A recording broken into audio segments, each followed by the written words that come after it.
Hey, hey, hey, it's Binky. I have another item from Minamoto Kichoen, which specializes in little desserts from Japan, or specifically Wagashi.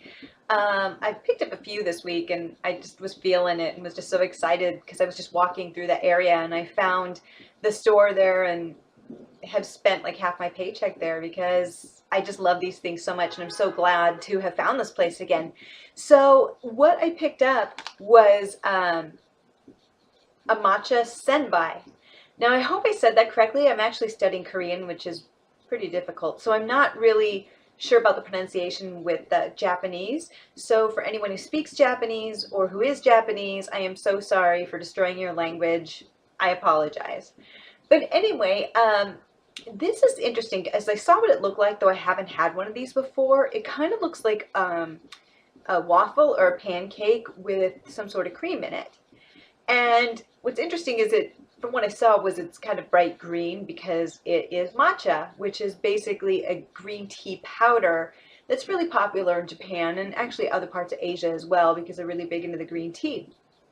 So, as usual, if you look at this, they put the date on the back to let you know how long it's good for. Apparently, this matcha cake will last for a long time, which in some ways is fantastic, but in other ways kind of horrifies me because you'd expect that from America, not Japan. But it may just be what's inside just lasts longer because usually they're not really big into you know things like we have in the U.S. that keep things preserved until 3,000. Yeah, horrifying. But anyway, so what you do is you open this up, and there it is, and you can see the magic right there, that green, that matcha. Oh yeah. So let's see, because I've never really had one of these before. So this is what it looks like.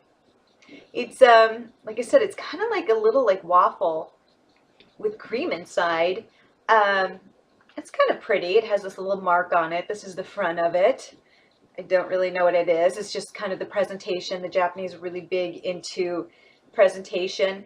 I've been to Japan. Even if you go to get a bowl of soup in a back alley place where it's not necessarily the nicest restaurant, they're still very clean and such, but it's not necessarily really popular. Everything is presented really well. It could be a $5 bowl of soup, and everything is just so beautifully done. I mean, the Japanese just take pride in beauty, even in McDonald's. I'm sure it's quite a beautiful sight. That's just how they are, and I think it's wonderful.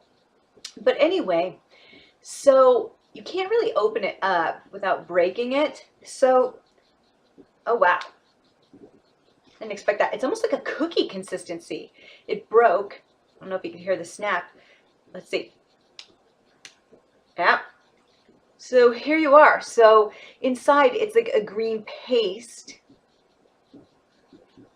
and you take it apart and it's just green on green on green, which is just perfect because St. Patrick's Day is right around the corner. So there you go. You can go and get some of these and go to the parade on Fifth Avenue. Don't. It's full of drunks and crazies. But anyway, the lightweights, that's their day. For people like me, we don't need St. Patrick's Day to drink, and we don't go out on that day. Anyway, I'm getting sidetracked. But let's taste this.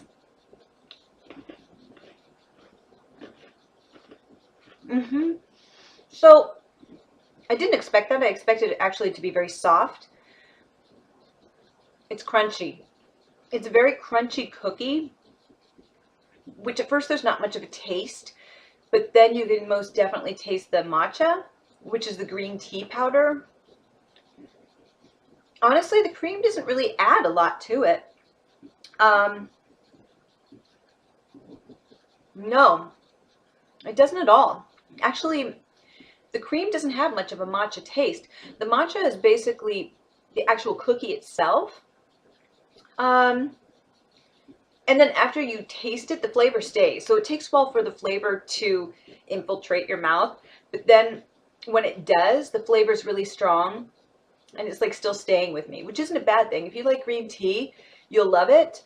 Um, it's just not what I expected. It's crunchy like a cookie, and then you have the cream consistency inside.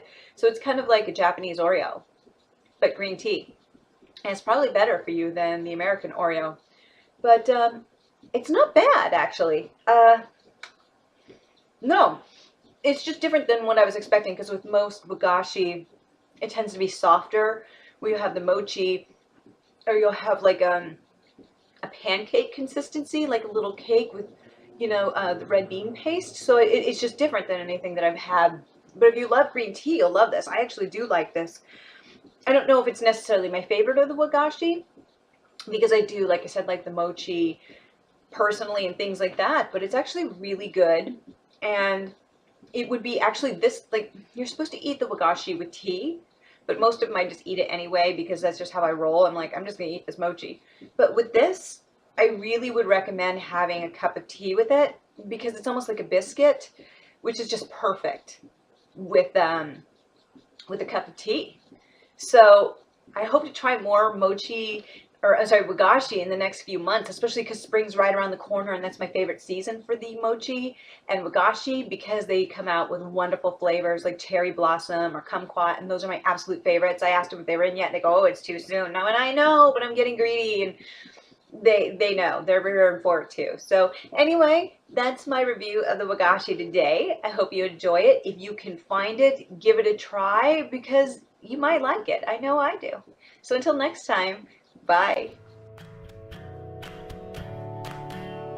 So anyway, I